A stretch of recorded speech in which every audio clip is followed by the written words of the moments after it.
அனைத்து ஊடகங்களுக்கும் பத்திரிகை நிருபர்களுக்கும் வணக்கம். நேற்றைய தினம் மதுரை மாவட்டம் மேலூர் சட்டமன்ற தொகுதிக்கு உட்பட்ட நாக்கிற்பட்டி மற்றும் சுற்று வட்டாரத்தில் உள்ள கிராமங்களில் டங்ஸ்டன் சுரங்கம் அமைப்பதற்கு மத்திய அரசு ஒப்பந்த புள்ளி அறிவிக்கப்பட்டு இறுதி செய்யப்பட்டு அதன் விளைவாக அப்பகுதி மக்கள் ஆர்ப்பாட்டம் போராட்டம் நடத்தியதன் விளைவாக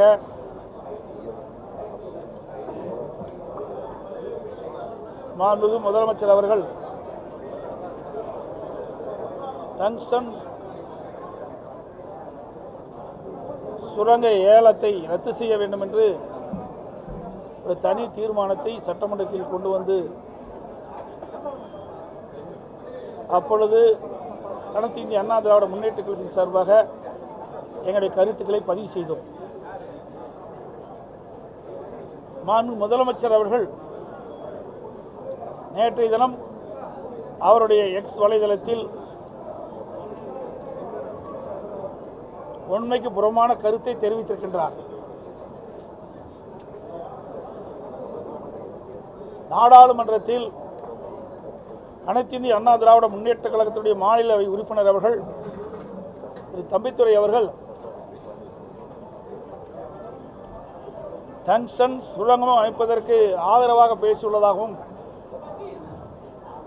முதலமைச்சர் எடப்பாடி பழனிசாமி அவர்கள் உண்மைக்கு புறமாக பேசுகிறார் என்ற ஒரு செய்தியை வலைதளங்களில் வெளியிட்டிருக்கிறார். திரு தம்பித்துரை அவர்கள் நேற்றைய தினமே மாநிலவில் தான் என்ன பேசியது என்ற விவரத்தை தெரிவித்திருக்கின்றார். அதை இப்பொழுது ஊடக நபர்களுக்கு அவர் பேசிய அந்த மாநிலவையில் அவர் பேசிய குறிப்பை நான் உங்களுக்கு நாங்கள் தர்றேன். பத்திரிக்கை ஊடகத்துக்கு தரோம், எங்கப்பா கொடுத்துருங்க, நீங்களே வாங்கி பார்த்து உண்மையை தெரிஞ்சுக்கங்க. அதில் அவர் பேசுகின்ற பொழுது மத்திய சுரங்கத்துறை அமைச்சர் அவர்கள் கனிம வள சட்ட திருத்த மசோதாவை கொண்டு வருகின்ற பொழுது அந்த பில்லில் திரு தம்பித்துரை அவர்கள் பேசுகின்றது பேசிய கருத்து ஏலமுறை நல்லது என்பதற்காக மாண்புமிகு மத்திய அமைச்சர் கொண்டு வந்த இந்த சட்ட முன்வடிவை மசோதாவை வரவேற்கிறேன். இதில் பல நல்ல அம்சங்கள் உள்ளன. ஏல முறையில் எந்த விதமான முறைகேடுகள் நடைபெறுவதற்கும் வாய்ப்புகள் இல்லை என்பதால் நாங்கள் ஏல முறையின் குத்தகை உரிமை வழங்குவதற்கான சிறந்த முறை, ஆதலால் அதை நாங்கள் வரவேற்கிறோம் சொல்றார். வேற எதுவுமே சொல்லல. அதுக்கு பிறகு நிறைய பேசுறார். இதற்கு முன் வழங்கப்பட்ட நிலக்கரி சுரங்கங்களில் முறைகேடு நடைபெற்றுள்ளன. இதெல்லாம் திரு தம்பித்துரை அவர்கள் அவையில் பேசினது. பல வழக்குகள் நிலுவையில் இருக்கின்றன, குறுக்கீடு. பல வழக்குகள் இன்னும் நிலுவையில் உள்ளன, குறுக்கீடு. நான் மத்திய அரசுக்கு கோரிக்கை விடுக்கின்றேன். இதற்கு முன்னுரிமை பெற்றவர்கள் பல்வேறு முறைகேடுகளை செய்துள்ளனர். அவ்வாறு முறைகேடுகள் செய்தார் மீது மத்திய அரசு தேவையான நடவடிக்கை எடுக்க வேண்டும் என்று நம்புகிறேன், குறுக்கீடு. நான் இங்கு மற்றொரு முக்கியமான விஷயத்தை குறிப்பிட விரும்புகின்றேன். தமிழ்நாட்டில் நெய்வேலி லிக்னைட் கார்ப்பரேஷன் உள்ளது, குறுக்கீடு. நேற்று அங்கே என்ன நடக்கிறது என்று நான் கேள்வி எழுப்பினேன். அப்போது அமைச்சர் கூறினார், அதை மதிப்புக்குரிய அமைச்சருக்கு அனுப்பலாம் என்று, குறுக்கீடு. நான் அந்த அமைச்சரிடம் சுரங்கத்தினால் விவசாயிகள் பெரும் பாதிப்புக்கு உள்ளாகியுள்ளார் என்று கூறினேன், குறுக்கீடு. அவர்கள் நிலங்களை காக்க மத்திய அரசு மற்றும் மாநில அரசு விவசாயிகள் கோரிக்கை விடுத்துள்ளார்கள். ஏனெனில் அவர்கள் லிக்னைட் கார்ப்பரேஷன் கூடுதல் நிலங்களை கையகப்படுத்த முயற்சிக்கின்றார்கள். விவசாயிகள் அதற்கு மறுப்பு தெரிவித்து போராட்டம் நடத்துகின்றனர். அவர்கள் நெய்வேலி லிக்னைட் கார்ப்பரேஷனுக்கு எதிராக போராட்டம் நடத்துகிறார்கள் மற்றும் பல பிரச்சனைகள் உள்ளன. நான் மத்திய அமைச்சரை இந்த விவகாரத்தில் உதவ முன்வர வேண்டும் என்று கோரிக்கை வைக்கின்றேன். நான் மேலும் ஒரு சில விவரங்களை இங்கு குறிப்பிட விரும்புகிறேன். தமிழ்நாட்டில் பல கனிம சுரங்கங்கள் உரிய அனுமதி என்று சுரண்டப்படுகின்றன. அந்த கனிமங்கள் கேரளா மற்றும் கர்நாடகா போன்ற அண்டை மாநிலங்களுக்கு கொண்டு செல்லப்படுகிறது. எடுத்துக்காட்டாக உரிய அனுமதியின்றி கனிம வளங்களை கேரளா மற்றும் கர்நாடகா போன்ற மாநிலங்களுக்கு கொண்டு செல்கின்றன. மணல் மாஃபியாக்கள் அங்கு அங்கு இத்தகைய செயல் ஈடுபடுகிறார்கள் என்று மக்கள் கூறுகிறார்கள். எனவே நான் மத்திய அரசுக்கு கோரிக்கை விடுக்கின்றேன். இந்த குற்றச் செயலில் ஈடுபவர்களுக்கு எதிராக நடவடிக்கை எடுக்க வேண்டும் என்று கோருகிறேன். இதுபோன்ற சட்டவிரோத கனிம சுரண்டல்கள் நடைபெறுவதால் மத்திய அரசு அவர்களுக்கு எதிராக உடனடி நடவடிக்கை எடுக்க கோருகிறேன். நான் மீண்டும் அமைச்சருக்கு கோரிக்கை விடுக்கின்றேன். விவசாய நலன் கருதி நெய்வேலி லிக்னைட் கார்ப்பரேஷனில் நடக்கும் போராட்டங்கள் முடிவுக்கு கொண்டு வருவதற்கான நடவடிக்கைகளை மத்திய அமைச்சர் உடனடியாக எடுக்க வேண்டும் என்று கேட்டுக்கொள்கிறேன். இதன் அடிப்படையில் நான் இந்த மசோதாவை ஆதரிக்கிறேன். இதில் என்னங்க தப்பு? எங்கேயாவது இன்றைக்கு மதுரை மாவட்டம் மேலூரில் நாயக்கர்பட்டியில் இந்த டங்ஸ்டன் சுரங்கம் அமைப்பதற்கு எங்கேயாவது குறிப்பிட்டிருக்கிறேன்? எதுவுமே இல்லை. வேற வழி இல்லை. திராவிட முன்னேற்ற கழக அரசு இதில் அலட்சியமாக இருந்த காரணத்தினால் இன்னைக்கு டங்ஸ்டன் சுரங்கம் அமைப்பதற்கு மத்திய அரசு நடவடிக்கை எடுத்திருக்கு. அதை மறைப்பதற்கு எங்க மேல் குற்றம் சொல்லி தப்பிக்க பார்க்குறாங்க. இது இந்திய அளவில் இந்த மசோதா கொண்டு வந்திருக்கிறாங்க, தமிழ்நாட்டுக்கு மட்டும் இல்லை. அப்போ கொண்டு வருகின்ற பொழுது ஒரு பொதுவான கருத்தை எங்களுடைய நாடாளுமன்ற சொல்லியிருக்காரு. இதற்கு முன்பு பார்த்தீங்கன்னா யூபிஏ ஐக்கிய முற்போக்கு கூட்டணி ஆட்சி அமைந்தது. யூபிஏ ஐக்கிய முற்போக்கு கூட்டணி ஆட்சி அமைந்திருக்குது. அப்பொழுது அவர்களுக்கு யார் வேண்டிப்பட்டவர்களோ அவர்களுக்கு இந்த கனிம சுரங்கத்தை கொடுத்தாங்க. அப்போ அரசாங்கத்துக்கு வருகின்ற வருவாயெல்லாம் போயிட்டுது, பெரிய ஊழல் நடந்தது. அதற்கு பிறகாக என்டிஏ அரசாங்கம் வந்த பிறகு அதை மாற்றி ஏல முறையில் கொண்டாந்தாங்க. ஏல முறையில் கொண்டு வருகின்ற பொழுது யார் வேணாலும் ஏலத்தில் கலந்து கொள்ளலாம். யார் அதிகமாக ஏலத்தில் எடுக்கிறாங்களோ அவர்களுக்கு தான் அந்த உரிமை வழங்கப்படும். அப்போ அந்த வருவாய் அரசாங்கத்துக்கு வருது. இதை வரவேற்று பேசியதில் என்ன தவறு? இதுதான் அவர் பேசியிருக்கிறார். ஆனால் இன்றைய முதலமைச்சர் திரு ஸ்டாலின் அவர்கள் வேண்டுமென்றே திட்டமிட்டு எங்கள் மீது அவதூறு விளைக்கின்ற விதமாக வலைதளங்களே இப்படி தவறான செய்தி பரப்பியிருக்கிறார். அதோட நீங்க பார்த்தீங்கன்னா இன்னொன்று,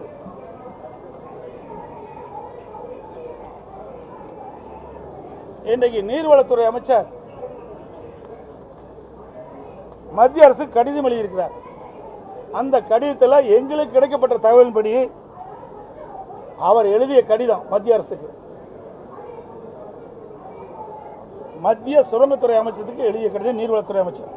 இக்கடிதத்தில் அரிய வகை கனிமங்கள் ஏலமிடும் உரிமையை மாநில அரசுக்கே வழங்க வேண்டும் என்றுதான் கோரியுள்ளாரே தவிர அரிய வகை கனிமங்கள் ஏலமிடுவதை தடை செய்ய வேண்டும் என்றோ கனிம சுரங்கங்கள் விதிகள் திருத்தச் சட்டம் 2023 திரும்ப பெற வேண்டும் என்றோ குறிப்பிடவில்லை.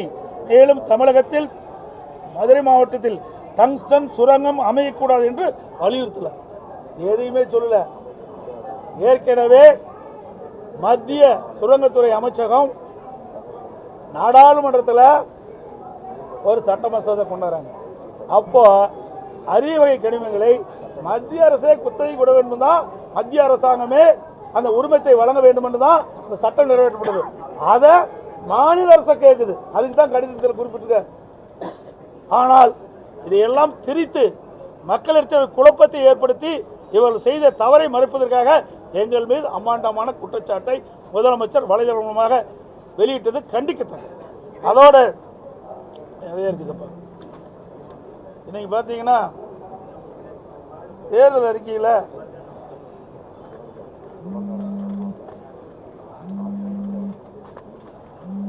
திரு ஸ்டாலின் அவர்கள் திராவிட முன்னேற்ற கழக தலைவராக இருக்கும்போது, எதிர்க்கட்சி தலைவராக இருக்கும்போது 2023 சட்டமன்ற பொதுத் தேர்தல் போது தேர்தல் அறிக்கையில் வெளியிட்டார். அப்போ ஒவ்வொரு ஆண்டும் சட்டமன்ற கூட்டத்தொடர் 100 நாட்கள் நடைபெறும் என்று தெரிவித்தார். எல்லா பத்திரிகைகள் ஊடகத்திலையும் அவருடைய தேர்தல் அறிக்கை வெளியில் வந்தது. அண்மையில் அவர் ஊடகத்திலையும் பத்திரிகையிலையும் அறிக்கையின் வாயிலாக சொல்லுகின்ற பொழுது நாங்கள் அறிவிக்கப்பட்ட தேர்தல் அறிவிப்பில் 98% நிறைவேற்றப்பட்டதாக சொன்னார். உதாரணத்துக்கு சட்டமன்ற கூட்டத்தொடர் ஆண்டுக்கு 100 நாள் நடத்தும்னு சொன்னார். இந்த 4 வருஷத்துக்கு 400 நாள் நடத்தியிருக்கோம். ஆனால் நடத்துறது 113 நாள் தான் நடத்தியிருக்காங்க. 113 நாட்கள் தான் சட்டமன்ற கூட்டத்தொடர் நடந்திருக்குது. இன்றைக்கு கூட 2 நாளில் கூட்டத்தை முடிச்சுட்டாங்க. எப்பவுமே 4 நாட்கள் 5 நாட்கள் இந்த மழைக்கால கூட்டத்தொடர் நடக்கும். ஆனால் 2 நாட்களில் முடிச்சுட்டாங்க. இன்றைக்கு தமிழ்நாட்டில் ஏராளமான பிரச்சனை இருக்குது. இதையெல்லாம் அனைத்து கட்சி தலைவர்களும் மற்ற சட்டமன்ற உறுப்பினர்கள் தங்கள் தொகுதியில் இருக்கின்ற பிரச்சனையை அரசுடைய கவனத்துக்கு கொண்டு வருவது நடைமுறை. ஆனால் இந்த அரசு இந்த சட்டமன்ற கூட்டத்தொடரை 2 நாளில் முடிச்சுட்டாங்க. மக்களுடைய பிரச்சனை கூட பேச முடியல. பிரதான எதிர்கட்சிக்கு ஒரு 10 நிமிடம் கொடுக்குறாங்க. பல துறைகள் இருக்குது, பல துறையில் ஏராளமான பிரச்சனைகள் இருக்கின்றது. இப்படி ஏராளமான பிரச்சனைகளை 10 நிமிடத்தில் அரசுடைய கவனத்துக்கு எப்படி கொண்டு வர முடியும்? இந்த அரசு அமைந்த பிறகு இன்றைக்கு நாடாளுமன்ற சட்டமன்ற கூட்டத்தொடர் முழுமையாக நடைபெறுவதே கிடையாது. மக்களுடைய பிரச்சனையும் பிரதான எதிர்க்கட்சி பேசுவதற்கு வாய்ப்பு முழுமையாக கொடுப்பதில்லை. அடுத்தது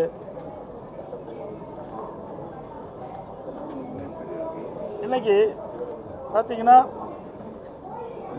கடந்த 43 மாத திராவிட முன்னேற்ற கழக ஆட்சியில் தினந்தோறும் கொலை, கொள்ளை, பாலியல் கூட தொடர்ந்து நடந்துக்கிட்டே இருக்குது. நடக்காத நாளே இல்லை. குறிப்பாக சிலவற்றை மட்டும் நேரத்தில் குறிப்பிட விரும்புகிறேன். திருப்பூர் மாவட்டம் நீங்கள் 10 நாட்களை பார்த்தீங்கன்னா தொடர் கொலை நடக்குது. முதலாவதாக பொங்கலூர் அருகே உள்ள சேமலை கவுண்டம்பாளையம் பகுதியைச் சேர்ந்தவர் தெய்வ சிகாமணி, இவரது மனைவி அலமாத்தால், இவரது மகன் செந்தில்குமார், 3 பேரும் ஒரே குடும்பத்தைச் சேர்ந்தவர்கள். இவர்கள் 3 பேரையும் இன்றைக்கு கொலை செஞ்சுருக்கிறாங்க. இதுவரை கண்டுபிடிக்க முடியல. அந்த கொலை செய்யப்பட்ட அந்த ஐடி நிறுவனத்தில் வேலை பார்க்கின்ற அவருடைய மனைவி தொலைக்காட்சியில் இன்றைக்கி பேட்டி கொடுத்தாங்க. இன்றைக்கி அமைச்சர் அவருக்கு திமுக அமைச்சர் அவர் ஒரு அமைச்சர் போய் அவர் தொக்கு விசாரிக்க போகும்போது அந்த அமைச்சர்கிட்ட இந்த ஆட்சியினுடைய அவலங்களை எடுத்து சொல்கிறாங்க. இந்த ஆட்சியில் சட்டம் ஒழுங்கு முழுமையாக கெட்டு போச்சு, மக்களுக்கு பாதுகாப்பு இல்லை அப்படின்னு ஊடகத்தின் வாயிலாக பத்திரிகைகள் பேட்டியை கொடுத்துட்டாங்க. அந்த அளவுக்கு சட்ட ஒழுங்கு மோசமான சூழ்நிலை இருக்குது. அதே போல் சென்னை சிந்தாரிப்பேட்டையில் மணலம் குன்றிய கல்லூரி மாணவியை 10க்கும் மேற்பட்டோர் பாலியல் கொண்டு போய் செஞ்சுருக்கிறாங்க. முறையான நடவடிக்கை எடுக்கல. இப்படி வழக்கு கொடுக்க போனால் அலக்களிக்கிறாங்க. அதே போல் சென்னை அமந்தங்கரை சதாசிவம் மேத்தா சாலையில் உள்ள அடுக்குமாடி குரூப்பை சேர்ந்தவர் முகமது நவாஸ் 40 இவர் வாகனங்கள் வாங்கி விற்கும் தொழிலை செய்தார். இவரது மணி நாசியா கடந்த டிசம்பர் முதல் தஞ்சாவூரை சேர்ந்த 15 சிறுமி நாவாஸ் வீட்டிலே தங்கி வீட்டு வேலை செய்ய அந்த மாணவியும் அந்த குழந்தையும் கொலை செய்யப்பட்டிருக்கின்றாங்க. சென்னை அண்ணா நகரில் 10 வயது சிறுமிக்கு பாலியல் தொந்தரவு கொடுத்ததாக கடந்த மாதம் 30ஆம் தேதி அண்ணா நகர் அனைத்து மகளிர் காவல் நிலையத்தில் சிறுமியின் பெற்றோர் புகார் கொடுக்க சென்றாங்க. அனைத்து மகளிர் காவல் நிலைய போலீசார் வழக்கு பதிவு செய்து விசாரிப்பதில் அலட்சியம் காட்டுவதாக குற்றச்சாட்டு எழுந்து இது குறித்து சிறுமியின் பெற்றோர் கேட்டபோது அவளை போலீசார் எச்சரிக்கை கொடுத்து அனுப்பிச்சிட்டாங்க. இந்நிலையில் இந்த வழக்கு கோயம்பேடு அனைத்து மகளிர் இன்ஸ்பெக்டர் உமா மகேஸ்வரி மாற்றப்பட்டது. இதனைத் தொடர்ந்து 7 வயது சிறுவனை அன்றே கைசினர். இந்த வழக்கு தொடர்பாக மேலும் 35 தண்ணீர் கேன் மட்டும் ஒரு சம்பந்தப்பட்ட செய்தியில் தெரிவிக்கின்றன. இவ்வழக்கை சென்னை உயர்நீதிமன்றம் தானாக விசாரணைக்கு எடுத்துக்கொள்ளப்பட்டது. சிபிஐ விசாரணைக்கு உத்தரவிட்டது. சம்பந்தப்பட்ட குற்றவாளிக்கு தண்டனை வாங்கியதற்கு பதிலாக இந்த அரசு உச்சநீதிமன்றத்தில் மேல்முறையீடு செஞ்சது. இது எந்த விதத்தில் நாங்கள் பாலியல் வன்கொடுமை செய்தவருக்கு ஆதரவாக செயல்படுற அரசு இந்த அரசு. பாலியல் வன்கொடுமை தடுக்கிறதுக்கு பதிலாக பாலியல் வன்கொடுமையில் ஈடுபட்டவர்களுக்கு ஆதரவாக இருக்கின்ற அரசு இப்படி நிலைமை இருந்தால் எங்கே பாலியல் வன்கொடுமை தடுக்க முடியும்? இதுதான் இந்த அரசனுடைய சட்ட ஒழுங்கு சீர்குலைக்கு காரணம். அதோட நீங்கள் பார்த்தீங்கன்னா தமிழ்நாட்டில் போதைப்பொருள் நடமாட்டம் அதிகரிச்சிருக்கு. நான் 2.5 ஆண்டு காலமாக தொடர்ந்து சொல்லிட்டு இருக்கிறேன். நம்முடைய ஊடகத்தின் வாயிலாக சொல்கிறேன், பத்திரிகையின் வாயிலாக சொல்கிறேன், அறிக்கையின் வாயிலாக சொல்கிறேன், சட்டமன்றத்திலையும் சொல்லிட்டு இருக்கிறேன். இந்த அரசாங்கம் 43 மாத காலத்தில் இந்த போதைப் பொருள் தடுப்பை முழுமையாக செய்யாத காரணத்தினால் எங்கே பார்த்தாலும் கஞ்சா மற்றும் பல்வேறு போதைப் பொருட்கள் விற்பனை அமோகமாக நடைபெற்று கொண்டிருக்கிறது. இதனால் இளைஞர்கள் மாணவர்கள் கடுமையாக பாதிக்கப்பட்டிருக்கிறாங்க. இன்றைக்கு முதலமைச்சரே சொல்கிறார், என்ன போதையின் பாதையில் செல்லாதீர்கள். யார்? முதலமைச்சர் ஊடகத்தின் வாயிலாக செய்தி வெளியிடுறார். நான் ஏற்கனவே 2.5 ஆண்டுக்கு முன்பே எச்சரிக்கை விடுத்தேன். இந்த அரசு எச்சரிக்கையோடு விழிப்போடு இருந்து எதிர்க்கட்சி சொல்லுவதை கவனத்தில் எடுத்துக்கொண்டு இந்த போதைப் பொருள் நடமாட்டத்தை கட்டுப்படுத்துவதற்குரிய நடவடிக்கை எடுத்திருந்தா முதலமைச்சர் வேண்டுகோள் விட வேண்டிய அவசியமே இல்லை. முதலமைச்சரே ஒத்துக்கிறார், தமிழகத்தில் போதைப் பொருள் விற்பனை இருக்கின்றது. முதலமைச்சருடைய வேண்டுகோளின் மூலம் இது வெளிச்சத்துக்கு வந்துட்டது. 2வது, இந்த போதைப் பொருளினால் இளைஞர்களும் மாணவர்களும் பாதிக்கப்படுறாங்க. இந்த போதைக்கு அடிமையாகாதீங்க அப்படின்னு முதலமைச்சரே வேண்டுகோள் வைக்கின்ற அளவுக்கு இன்றைய ஆட்சி இன்றைக்கு மோசமாக ஒரு நிலைக்கு தள்ளப்பட்டு விட்டது என்பதை நேரத்தில் தெரிவிக்கிறேன். அது மட்டும் இல்லை, சென்னை உயர்நீதிமன்றம் இனியும் இந்த அரசு போதைப்பொருள் நடமாட்டத்தை தடுக்காவிட்டால் நீதிமன்றமே தலையிட்டு குழு அமைத்து நடவடிக்கை எடுக்கும் சொல்லிட்டாங்க. அந்த அளவுக்கு இந்த ஆட்சியில் போதைப்பொருள் நடமாட்டம் அதிகரித்திருக்கு. சட்ட ஒழுங்கு அடியோடு சீர்கெட்டு போச்சு. பெஞ்சல் புயல் இன்னைக்கு ஏற்கனவே இந்திய வானிலை நிலையம், இந்திய வானிலை ஆய்வு மையம் 5 மாவட்டத்துக்கு ரெட் அலர்ட் விட்டுட்டாங்க. ரெட் அலர்ட் விட்ட உடனே அரசாங்கம் முன்னெச்சரிக்கை நடவடிக்கை எடுக்கணும். அதுக்கு தான் ரெட் அலர்ட்டை வெளியிடுறாங்க. ஆனால் இந்த அரசு அலட்சியமாக இருந்த காரணத்தினால தென்பெண்ணை ஆற்றில் நீர் நிரம்பி இரவு அதிகாலை 2ஆம் தேதி அதிகாலை 2:45 சொல்லி 3 மணிக்கு திறந்து விட்டாங்க. தென்பெண்ணை ஆற்று வெள்ளப்பெருக்கு வந்து கள்ளக்குறிச்சி மாவட்டம், விழுப்புரம் மாவட்டம், கடலூர் மாவட்டம் கரையோரம் நூற்றுக்கணக்கான ஏக்கர் இருக்கிற அந்த குடியிருப்புகள்லாம் வெள்ளம் சூழ்ந்து கடுமையாக பாதிக்கப்பட்டுட்டாங்க. அதோட தென்பெண்ணை ஆற்றினுடைய தாழ்வான பகுதியில் இந்த வெள்ள நீர் சென்று விழுப்புரம் கடலூரில் இருக்கிற அந்த நகரப்பகுதியில் இருக்கின்ற மக்கள்லாம் குடியிருப்புகளை வெள்ளம் போந்து வெளியில் வர முடியாத ஒரு சூழ்நிலை ஏற்பட்டது. இதற்கு காரணம் இந்த அரசாங்கம் முன்னெச்சரிக்கை நடவடிக்கை எடுக்க தான் காரணம். அதோட ரெட் அலர்ட் விட்ட உடனே அதிக மழை பொழிவுன்னு ரெட் அலர்ட் விட்டாச்சு. உடனே அரசாங்கம் இன்றைக்கு வெள்ள நீர் குடியிருப்புகளை சூழ்ந்தால் அந்த மக்களுக்கு தேவையான பாதுகாப்பு கொடுக்கணும். அந்த மக்கள் தங்குவதற்கு நிவாரண முகாம் அங்கே அமைக்கப்படணும். அது விழுப்புரத்தில் அமைக்கலை, கடலூரில் அமைக்கலை. அதை பாதிக்கப்பட்ட மக்களுக்கு உணவு தயாரித்து கொடுக்கணும். மேடான பகுதியில் அதெல்லாம் ஏற்பாடு பண்ணணும். அதுவும் கொடுக்கல. அப்படி கொடுக்காத காரணத்தினால தான் விழுப்புரம் மாவட்டத்தில் விரும்பத்தகாத சம்பவங்கள் நிறைய நடந்தது. அமைச்சர்லாம் போய் பார்க்கின்ற பொழுது உணவு கிடைக்கல, தண்ணி கிடைக்கலன்னு சாலை மறியல் பண்ணாங்க. எல்லா ஊடகத்திலையும் வந்தது. இதற்கு காரணம் இந்த ஆட்சியில் சரியாக திறமையாக செயல்படாத காரணத்தினால் புயல் வெள்ளத்தால் மக்கள் கடுமையாக பாதிக்கப்பட்டிருக்கிறாங்க. அதோட இன்றைக்கு அந்த கனமழையின் போது தென்பெண்ணை ஆற்றில் வெள்ள நீர் விவசாய விலங்குகளெல்லாம் புகுந்து அந்த வேளாண் பயிர்கள்லாம் கடு சேதமடைஞ்சிருக்குது. இந்த சேதமடைந்த இந்த பயிர்கள்லாம் முறையாக கணக்கிட வேணும். எந்த விவசாயியும் விடுபடக்கூடாது. கடந்த காலத்தில் திராவிட முன்னேற்ற கழக ஆட்சியில் டெல்டா மாவட்டத்தில் கடந்த ஆண்டு முழுமையாக விவசாயிகள் கணக்கிட்டு பாதிக்கப்பட்ட விவசாயிகள் கணக்கிட்டு நிவாரணம் கொடுக்கல. அது மாதிரி இல்லாமல் இந்த உரிய அதிகாரிகள் கண்காணிப்போடு எங்கெங்கெல்லாம் பாதிக்கப்பட்டிருக்கிறோம் இந்த புயல் வெள்ளத்தால் விவசாயிகள் எங்கெங்கெல்லாம் பாதிக்கப்பட்டாங்களோ அதெல்லாம் கணக்கிட்டு முழுமையான நிவாரணம் கொடுக்க வேணும். அதோட வெள்ளம் வருகின்ற பொழுது விளைநிலங்களெல்லாம் மண் சேர் வந்து அப்படியே படிஞ்சிட்டுது. அந்த சேரையெல்லாம் அகற்றுவதற்கும் நிதி இந்த அரசு கொடுக்கணும். வீடுகளில் குடியிருப்புகளில் தண்ணி பூந்துடுது. அதில் இருக்கிற பல உடைமைகள் சேதமடைஞ்சிட்டு அதற்கு தேவையான உதவிகளை இந்த அரசு செய்ய வேண்டும் என்று வலியுறுத்துறோம். அதோட பாதுகாக்கப்பட்ட வேளாண் மண்டல விவகாரத்திலும் ஒரு தவறான இன்னைக்கு இந்த விவகாரத்திலையும் முதலமைச்சரே வந்து ஒரு தவறான செய்தி போடுறாரு. நீங்க வந்து என்ன தவறான செய்தி சொல்லுங்க? நேற்று தம்பிதுரை அவர்கள் பேசின விஷயத்தை திருச்சி போட்டாங்கன்னு சொல்றீங்க. இந்த மாதிரி அதிமுகவுக்கு எதிராக ஒரு தவறான செய்தி பரப்புறது வேற வழி இல்லை. நிர்வாக கோளாறு, திறமையற்ற முதலமைச்சர், பொம்மை முதலமைச்சர், எதுவுமே தெரியாத நாட்டை ஆண்டு கொண்டிருக்கின்றார். தவறான செய்தி கொடுத்து அரசியல் ஆதாயம் தேட முயற்சிக்கிறார்.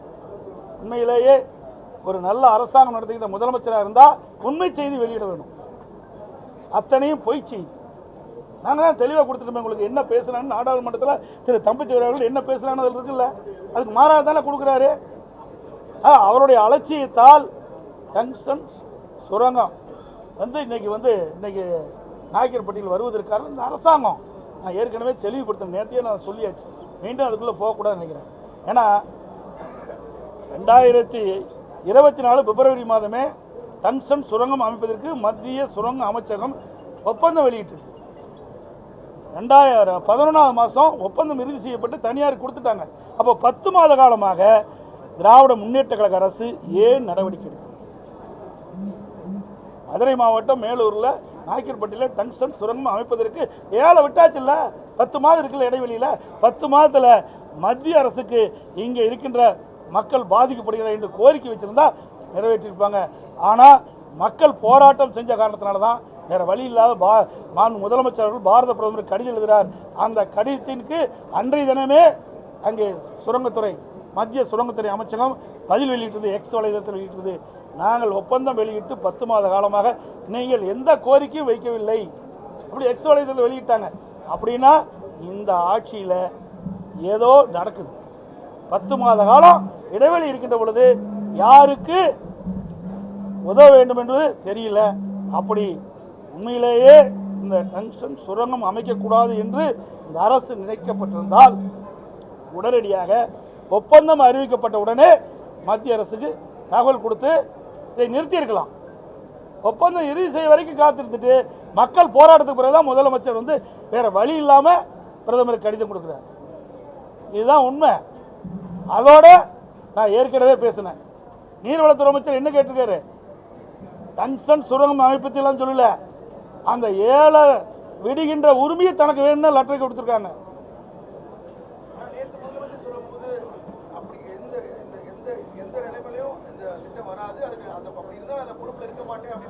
வேற வழி இல்லையே, அப்படித்தானே சொல்லி ஆகணும்.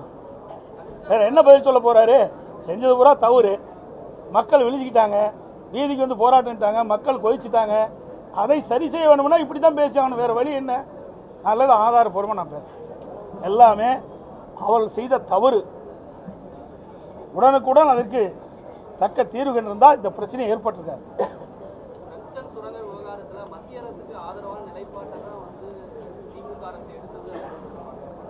அதாவது மசோதா வரும்போது பாதிக்கும் சொன்னாங்களா, பேச வேணும்ல. அவைதான பிரதான எதிர்க்கட்சி. அங்கே யார் இருக்கிறா? எங்கள் அதிமுக நாடாளுமன்றத்தில் ஒருத்தர் கூட இல்லை, மக்களே எவ்வளோ தான் இருக்கிறாங்க. அதுவுமே அந்த பில்லில் ஒரு பார்ட்டு தான் பேசுகிறார். என்னென்னா, ஏற்கனவே இந்த அரசாங்கம் பார்த்தீங்களா, அந்த அரசாங்கத்தில் இன்றைக்கு அதுக்கு முந்தி இருந்த யூபிஏ